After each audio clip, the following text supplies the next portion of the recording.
What they love to go into detail about is slavery. Of course, this is always a tough subject, especially for a millennial, Gen X, and every generation back and stuff like that. Because of course, like not only are Gen Z and Alpha, they're going through the same things that I went through, but it hit home and it hit home hard and stuff like that.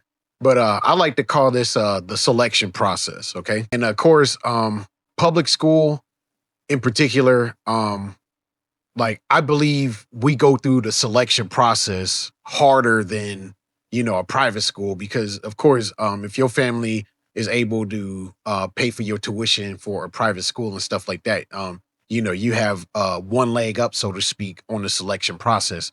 So with that being said, to me, in public schools, to kind of like put everything into place, so to speak, they always love to teach us during February. And it's kind of ironic that we learn these things February as opposed to all the time, every time. But oh, yes, what they love to go into detail about is slavery. And with the groundwork said and stuff like that, it's almost as if, especially in my experience, the white lady teacher, she's putting extra emphasis on how dominant the white race is over the black race.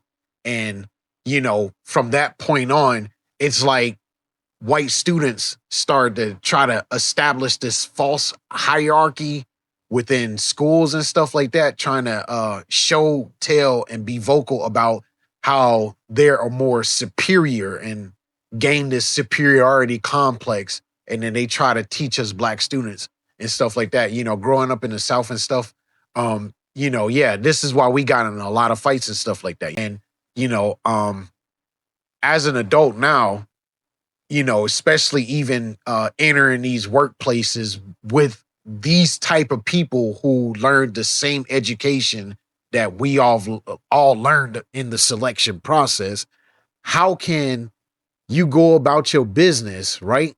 And, try to support your family, work hard, and keep your job when, your supervisors, your co-workers, the regional manager, the owner of the company, they feel some type of way and they also feel that you're inferior.